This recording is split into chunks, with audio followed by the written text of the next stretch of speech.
Shabbat Shalom, everybody. This is Rabbi Stephen, Rav Shmuel, Rashbi with you with this week's 10-minute Torah. And this week we are talking about Parashat Noach. If you want to be real OCD about it, it's Noach. And this is 5784. This is the second Torah portion of the year. So before we get into that, let's talk a little bit about what's going on in Israel. So some of you have seen and have my video and read, my little blog about what's going on in Israel. It's very, very tragic. And let's make no mistake, okay? There is nothing we did that caused this other than be Jews. Some people, unfortunately, have an issue with that. And unfortunately, this has been going on for the last 1,800 years. Why this is happening, the only reason I can think of is, quote, Elie Wiesel, who said, evil flourishes when good people do nothing. Now, it's not that we've done nothing. In Israel, when they've had skirmishes with Hamas before, they have taken the humanitarian road. They've let the civilians know, various media, that they're going to attack, get out of the way. We just want the people that attacked us first, without provocation. Has Israel done anything to hurt them? Well, 2005, Ariel Sharon ceded the Gaza Strip to the Palestinian Authority and said, here you go. Here's some land for you. Go ahead and build an empire, build a nation. And instead, a couple of years later, Hamas took over. Now, some people will say, and you decide for yourself. Some of you know that I'm very, very, very pro-Israel, but they will say that Hamas came into power because they won the elections, and they've been there ever since. Palestinian people, the indigenous Arabs that live there, support Hamas. There are things going on in this country, in America, the United States, people protesting against Israel, blaming Israel for this. Folks, the best thing in my mind that we can do is be Jews and to go on. I'm officiating at some weddings soon. And what I'm thinking about is at the end of the ceremony, when we break the glass, it's traditional to mourn, to say that, well, we don't have a temple and there's a loss there. But I think this time when people have weddings, and no, I don't think they should be canceled. I don't think any simcha should be canceled. I think because then they win. We should continue with our simcha. We should do our life cycle events, baby namings, bar and bat mitzvahs, training for them, Torah studies, weddings, whatever, affixing a mezuzah to the house, whatever you do, because if we don't, they've won. And that's it. So this time we break the glass. We're also breaking it for all the people that have lost their lives, all our brothers and sisters in Israel that are keeping the land. So, okay, let's talk a little bit about Noah. So Noah was righteous in his time. Some people say that he was a good man in lawlessness. There was lawlessness there. Did God create the lawlessness? Because God created us with free will. We can decide what we want to do. Okay? Like I was saying, evil flourishes when good people do nothing. Now we have tried to show mercy to the Palestinians, to the Hamas, and say, okay, we just want the leaders. And did that do anything? Apparently not. So now, okay, you've shown it. Now some people are not going to believe it, but guess what? Just like people didn't believe Noah when he said there's going to be a flood. They passed by, they see him building this big ark. And to review, what is an ark? It's a big box in the water that floats. That's it. What distinguishes an ark from a ship is that it's got no means of propagation, propellation, propellers. Okay, there's no way to steer it. It just does the water. As it started raining, it just lifted the boat. And Noah, his 3 sons, their wives, his wife, the animals, they survived. But Noah is building the ark over an extended period of time, so people would walk 120 years, folks. That's what it was. Again, yes, they lived that long back then. It was a different era. But people would walk by and say, "What are you doing? Why are you building this boat?" And Noah was like, "God doesn't like what's going on here. He gave you free will. You decided not to be good. You decided, to rob each other and demean your women and take advantage of them. So, God is going to do retribution." And they said, "Oh, okay, whatever."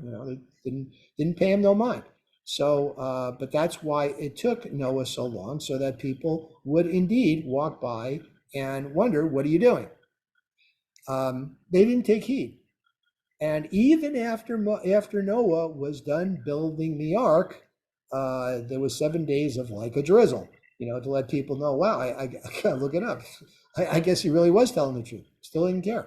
So 7 days later, we sealed up the boat, and the floodgates came within, for 40 days, 40 nights. He was on the water for about a year and a half, I believe, is the timing, until he sends first off a raven, because ravens will feed on carrion, corpses. And then he sent out the dove, because the dove feeds on vegetation. If the dove didn't come back, and the dove didn't come back on the third time, so Noah knew that the ground was dry, it's time to land. So it's interesting that he sends out the dove. The dove comes back the first time, nothing. Comes back the second time with an olive branch. Um, and hence where we get the idea of peace from a dove holding an olive branch in its beak. And an olive branch is actually kind of bitter. If you taste an olive leaf, it's not the best tasting thing in the world. So the fact that it was there means that even in the bitterest of times, we can still have peace. So Noah sends the dove out the third time, and the dove doesn't come back. Noah knows that, okay, we're getting on dry ground. The ground is drying up. We can go walk. Okay, we can get out and we can settle the land again.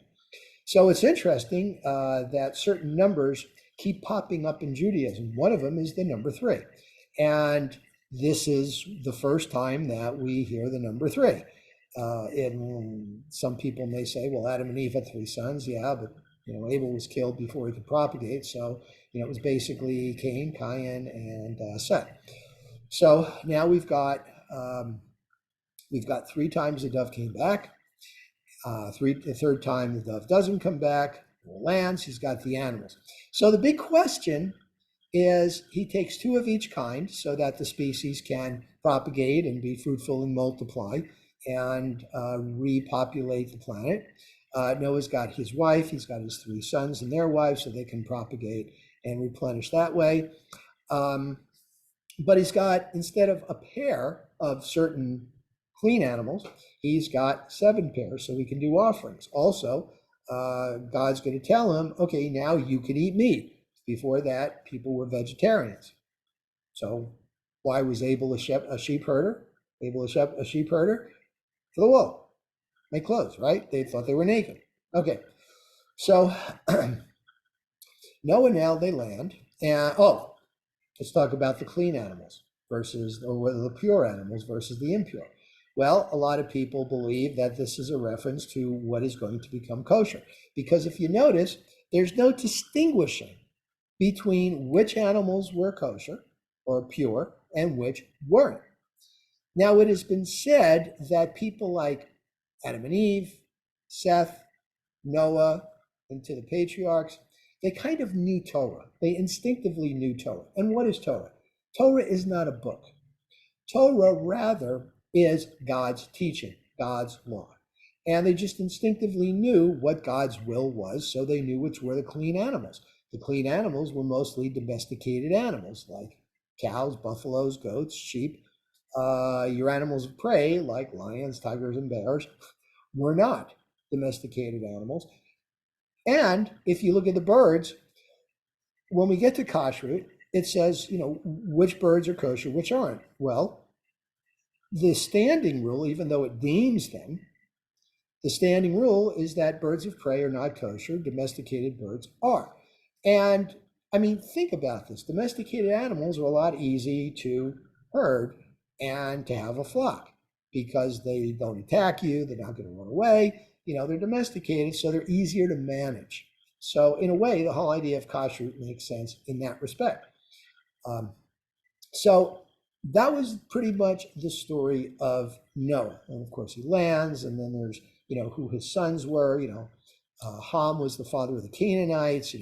They would be slaves of slaves because he made fun of his father when he was naked after growing a vineyard and discovering wine. We all owe that to him, right? Next time you toast wine, yeah, to Noah, to Noah. Japheth was the father of the Europeans, and Shem, well, he's the father of us, and that's where we get the word Semite, Shemite. That's where it's from. Okay, so Shabbat Shalom. Pray for Israel. Do what you can. Remember, as Jews, we don't just sit around and pray. We do things. And one of the things you can do is donate, right? This is an offering. Donate to the cause for the Mogen David Adam, the equivalent of the Red Cross, the Red Star, the Jewish National Fund. There's all sorts of agencies you can help. I guess there's going to be blood drives soon. And just be Jews. Go to services. Show solidarity. Show these anti-Semites that they cannot break our spirit. That's important. Okay? All right. Shabbat Shalom, and thank you for listening, and thank you for being Jewish.